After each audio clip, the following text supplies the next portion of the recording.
Prečo sa Donald Trump, muž, ktorý sa považuje za prezidenta mieru, muž, ktorý získal rovnako prestížnu ako historickú cenu mieru FIFA a muž, ktorý si jedného dňa želá získať Nobelovú cenu za mier, ocitá v toľkých vojnách?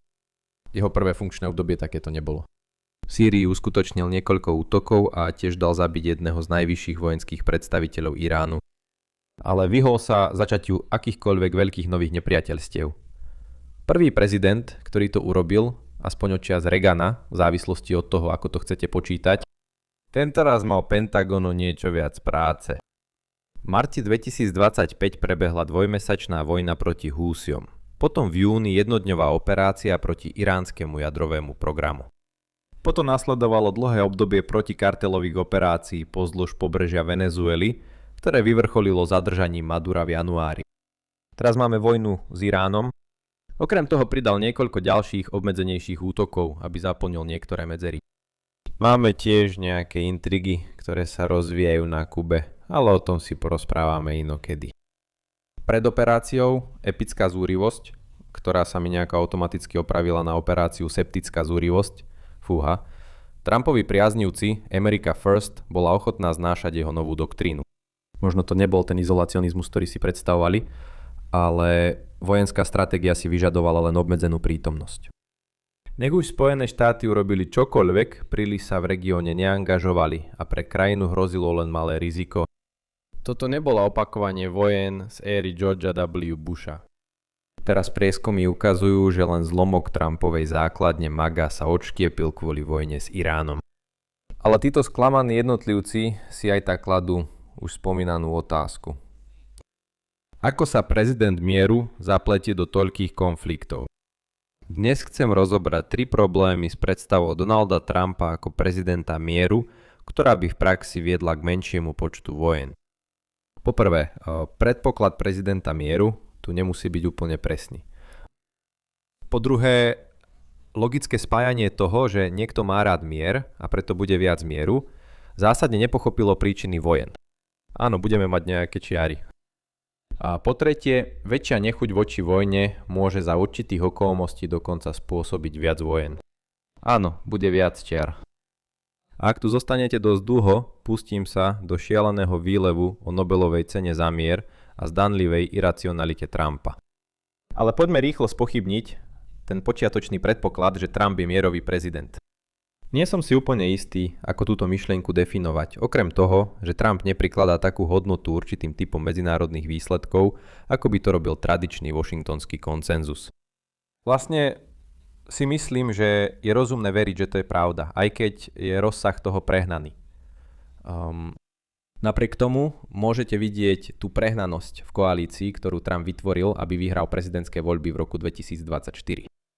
Amerika na prvom mieste, izolacionisti počuli to, čo chceli počuť, zatiaľ čo Amerika na prvom mieste, urobíme čo chceme, kde chceme. Ľudia počuli túto frázu a okamžite si ju vyložili po svojom.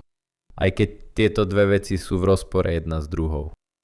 Myslím si, že je zjavné, že Trump sa o medzinárodný poriadok zaujíma menej ako ktorýkoľvek prezident odtedy, čo medzinárodný poriadok vznikol. Inak je veľmi ťažké vysvetliť jeho postoje k Ukrajine a niektoré, hoci nie všetky, jeho aktivity v rámci NATO. Ale myslieť si, že to platí vo všeobecnosti, je trochu prehnané. Nezabúdajme, že Irán najal agentov v Spojených štátoch, aby zavraždili Trumpa, čo prinútilo Bidenovú administratívu vyhlásiť, že akékoľvek takéto pokusy by boli považované za akt vojny. A v bežnejších záležitostiach si vybral v podstate najväčšieho jastraba vo washingtonskom establishmente, pokiaľ ide o Čínu, za svojho námestníka ministra obrany pre politiku. Ide o to, že si myslím, že predpoklad tohto argumentu je sporný. Ale poďme to tam znova dať a potom uvidíme, ako sa zvyšok toho stále rozpada. Viem, že to môže znieť čudne, ale viac mieru nevyplýva nevyhnutne z toho, že niekto má rád viac mieru.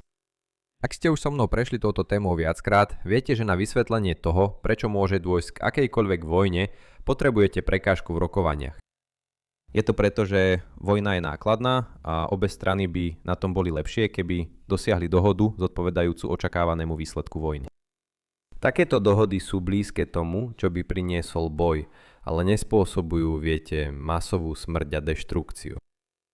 Takže keď sa pozeráme na takýto argument, čokoľvek, čo spája mierového prezidenta s menším počtom vojen, musí fungovať cez to, ako sa to spája s prekážkami v rokovaniach. Je tu lákavá logika, ktorej je ľahké podľahnúť. Ak si Trump príliš neváži to, čo je medzinárodne v hre, v podstate mu to zvyšuje náklady na vojnu. Pamätajte, aké nákladné je viesť vojnu pre aktéra. Je to pomer skutočných fyzických nákladov k hodnote samotných záujmov.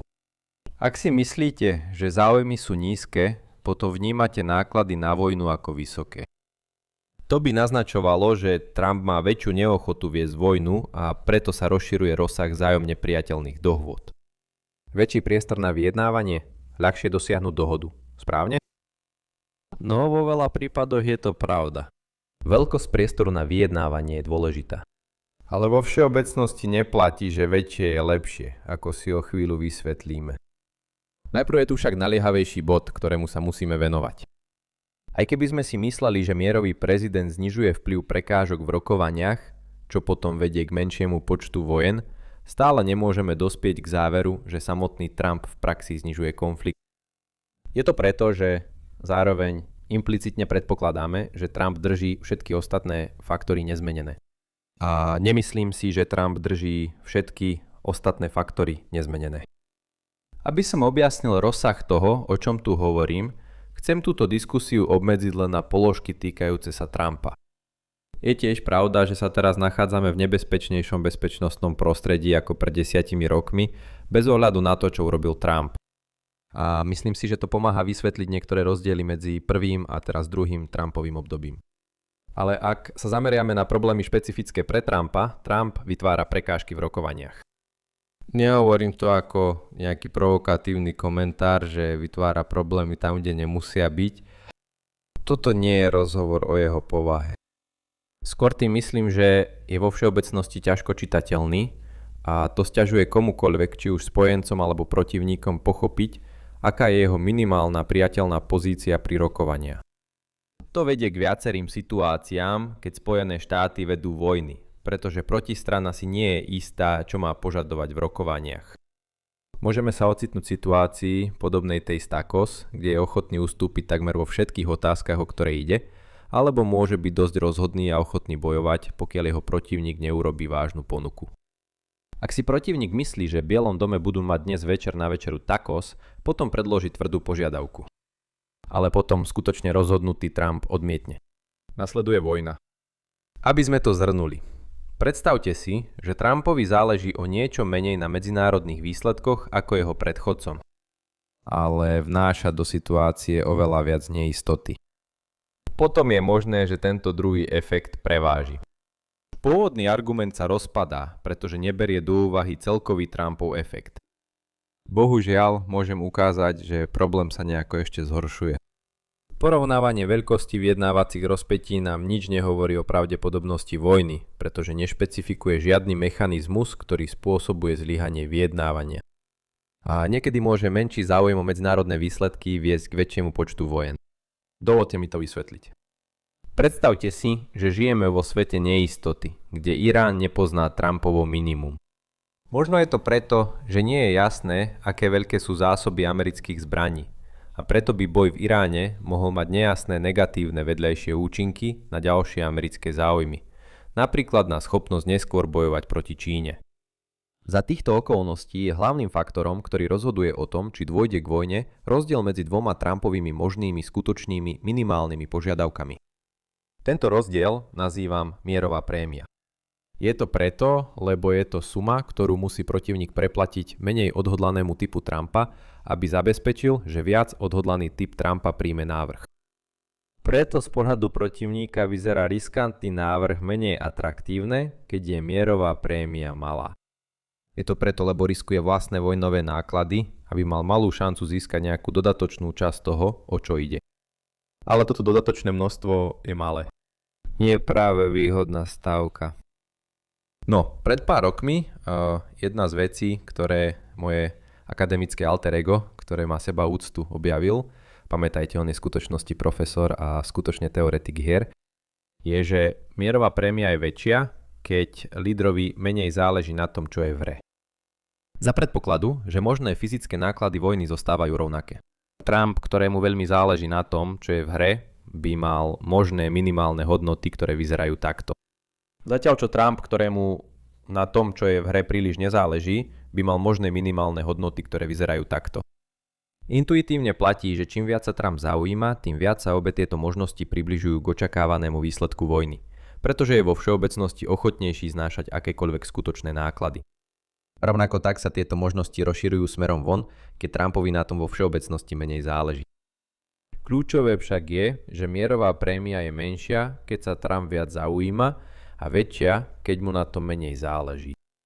V dôsledku toho, keď sa Trump viac zaujíma, zmierňuje to vyjednávacie trenice. Pre tých z vás, ktorí sa vyznáte v druhých deriváciách, užite si tento moment, pretože konečne zohrali úlohu aj v spoločenskovednom prostredí. Najlepšie intuitívne vysvetlenie, ktoré vám môžem dať, prečo to funguje týmto spôsobom, spočíva v tom, čo sa stane v extrémnom prípade. Predstavte si, že Trump pripisoval nekonečnú hodnotu tomu dobru, o ktoré ide. Potom je jedno, či majú Spojené štáty veľké alebo malé fyzické náklady na vojnu. V dôsledku toho je skutočná cena vojny v podstate irelevantná. Protivník musí dať Trumpovi očakávaný výsledok vojny, aby ho upokojil, práve preto, že prakticky ignoruje náklady na boj. Potrebujete, aby Trumpovi menej záležalo na tom, o čo ide, aby vznikol zmysluplný rozdiel v nevýhodách? Takže samotná možnosť, že Donald Trump je mierový prezident, môže paradoxne spôsobiť viac vojen. Dovolte mi ísť o krok ďalej, tým, že sa presuniem do Nórska a zanalizujem, ako Nobelová cena za mier zohráva úlohu v tomto probléme. Pozrite si komentáre a často uvidíte návrhy, že my, ako outsideri, by sme mali úplne opustiť akúkoľvek logickú analýzu stratégie Trumpovej administratívy. Napokon samotný Trump je iracionálny. V rámci tejto skupiny komentárov ma pobavilo, že väčšina opisov Trumpovej iracionality v skutočnosti nepopisuje iracionalitu v strategickom alebo spoločenskovednom zmysle. V hovorovej angličtine je iracionálny synonymom pre čudný. Vo svete spoločenských vied iracionálny znamená, že človek nereaguje na motivačné štruktúry. Tento bod tu konkrétne zdôrazňujem kvôli súvislosti s Trumpovou zjavnou fascináciou získaním Nobelovej ceny za mier, čo okamžite vyvoláva komentáre o jeho racionalite.